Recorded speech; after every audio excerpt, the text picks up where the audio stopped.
So for our game today, to deepen our connection with ourselves, we are going to first think about people that you truly enjoy, people whose presence you are happy to be in because you could hang out with them all day, because you feel this warm sense of thorough, I like you, I enjoy you, I want to spend time around you when you're with them. And let's make a list. Let's make a list of those people and really think about it. Now, I'm not just saying people that you love. Of course, it could be people that you love, but sometimes the people that we love are in that category because of familiarity or shared experience or just like having a long history together. I'm talking about people that really strike you as like, I love being around this person. I really, truly enjoy this person and like them and am happy to spend plenty of time with them. I'm happy to be in their presence. And you also might notice that these could be, it crosses over some with people that you admire or look up to or have deep respect for. Yes, those could cross over. But if you find that you start writing down a lot of people that you admire or respect, double check and even keep a separate column. Keep them separately a little bit. Because we really want it to be people whose presence you thoroughly enjoy, not just respect them and admire them, or you're, enjoying being around them because you like observing them and you're really taking note and it's like providing inspiration. There's some of that. That's why I said they can cross over, because of course you might thoroughly enjoy someone that you also respect.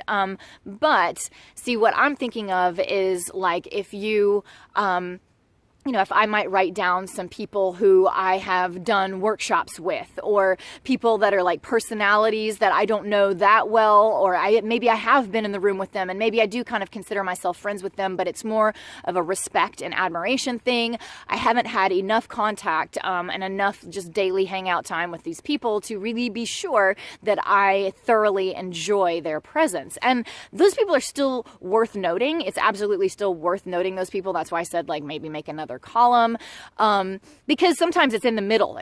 For me, I have some people that are in the middle where like, yes, I kind of do consider them friends and I have spent plenty of time around them and I do enjoy their presence, but do I, is it the same as those people in my everyday, all the time life that I just thoroughly enjoy them and am happy to be in their presence. And so just, it's just an awareness thing, teasing out these small details, because I think they could matter when we start getting into the next part. It could take a different could take a different spin either which way, depending on which category they fit into here. So,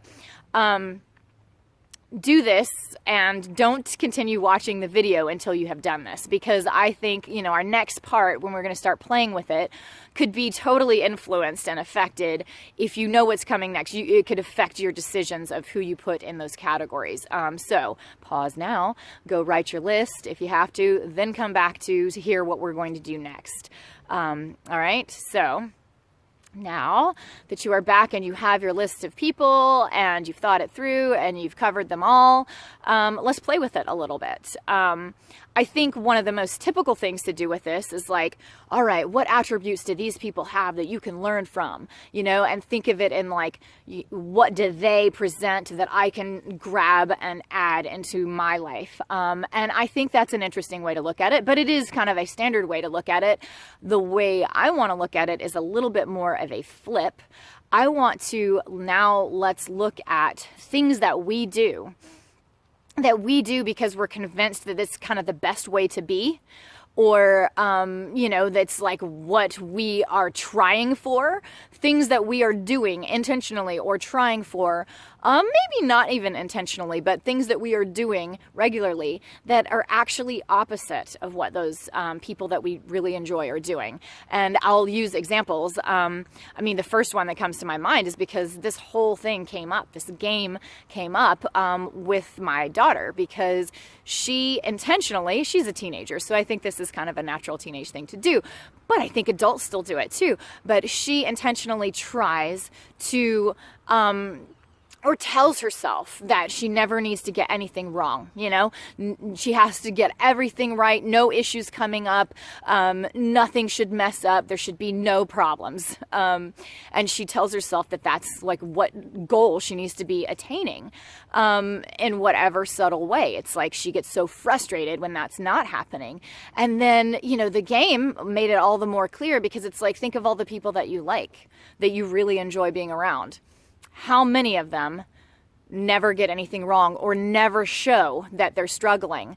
How many of them, never have issues, or even present that they never have issues, even if you kind of know that they do? How many of them are putting up that front, or like keeping this, like nothing is ever a problem for me attitude, or just, how many of them have that, And then when she realized, like, oh, none of the people that I actually really like have that going on at all. It's like, you see, you are forcing yourself or pushing yourself towards this goal that's like, you wouldn't like you. It's not a likable thing. It's not who you like and enjoy, when you are around them. Like, why would you do that to yourself? Why would you push yourself that direction, or think that it's possible? I mean, in this case, it's almost kind of like an impossibility, but there are plenty of elements to it, where it's like, well, I can have no issues come up, or I can never let my issues show.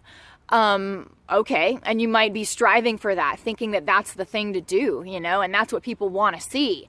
But if you really look at your list, is that what people want to see? Are the people that you thoroughly enjoy in that category? Did they never let issues show when issues come up, And then there's other ones that I can think of too. Like, people often do this thing where they avoid conflicts and problems. They avoid issues. They just sort of sweep them away. And they kind of think that this is the best way to handle things, that you don't want to just bring out all this stuff and, make a mess of things. You want to just like sweep them under the rug. You want to just brush them to the side. You want to dodge them. And, in whatever way you can, you dodge. Okay. Dodge a problem, dodge an issue. Is that, because the answer could be yes. It could be. And I mean, that's cool too, because we can find not just things that we want to change, but things that we want to stick with. But, is that an attribute that the people that you thoroughly enjoy have? Do they dodge problems? Is that a thing? Do you admire, their ability to avoid any issues happening? Or is it the other way? Do you admire or enjoy? What do you enjoy about them? Do you enjoy that you can relate to them about their problems? Do you enjoy that they do admit that they're wrong when it's happening? Do you enjoy, and then maybe you don't even think of these things. Maybe you just enjoy them because they're awesome to be around, and you don't know why you enjoy them. You just enjoy the warm, awesome feeling that you have.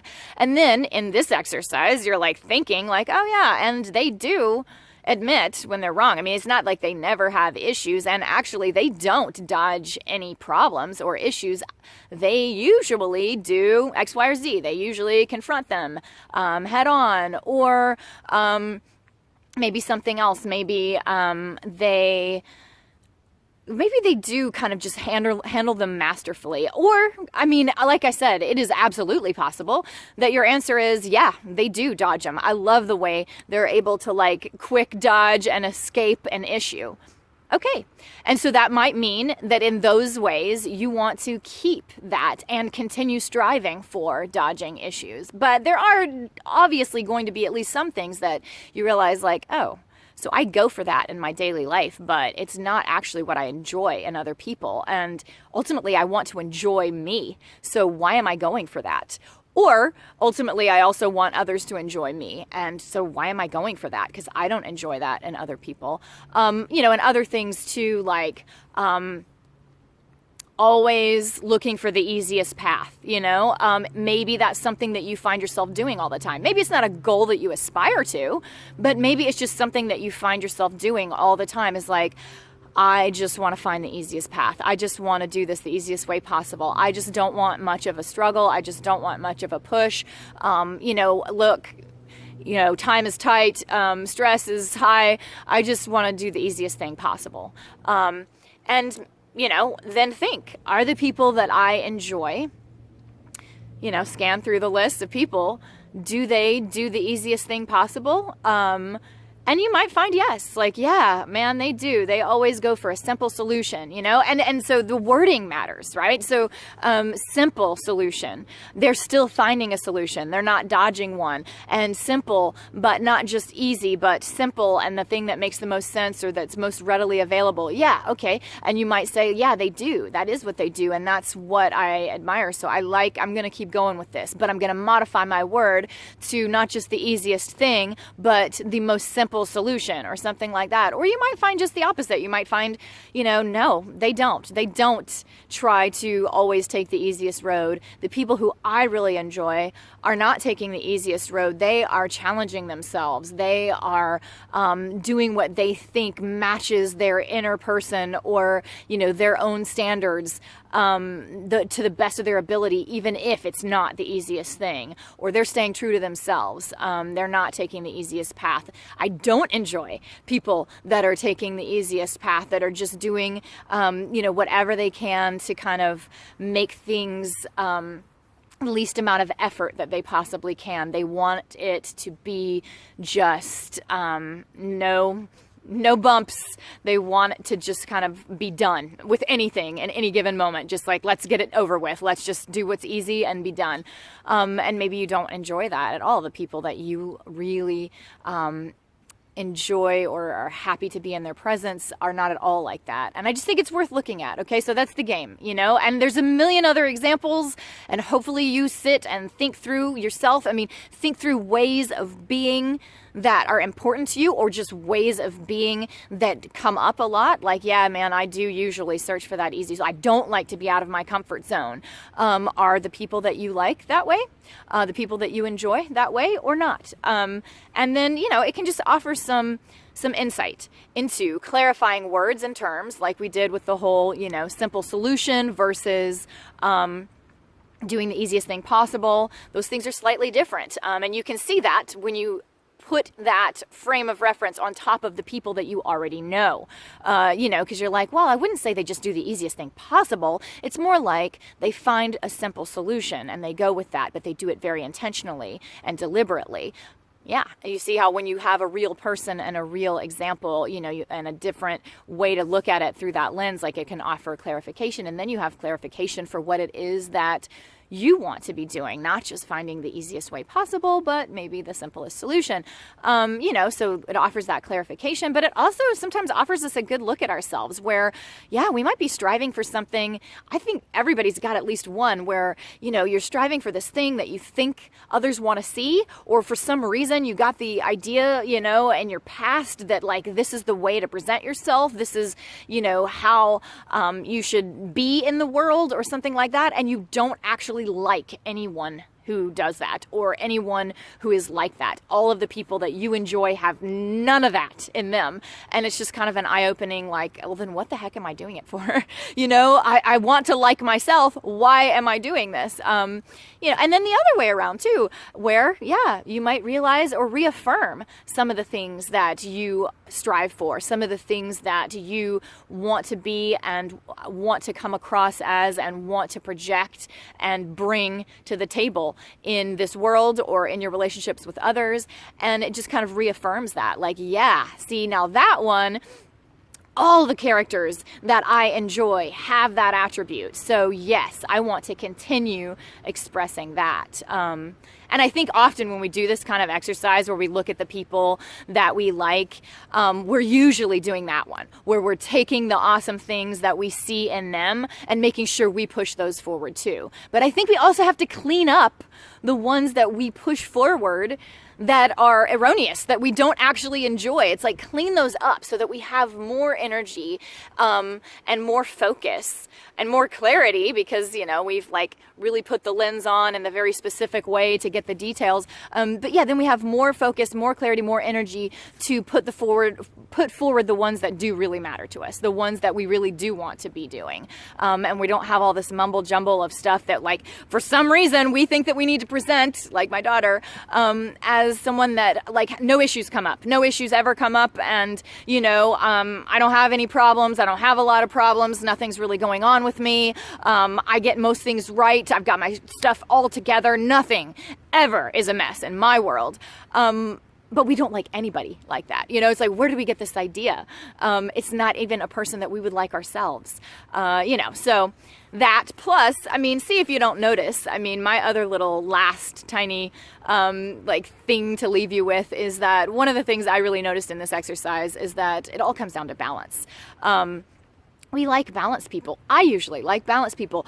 I don't like people that have zero issues and that are just, posturing as though they have zero issues, or even who don't, because you would have to be kind of living a very non-challenging life if you don't have very many issues. And so I don't like that. But of course, I don't like the other extreme either.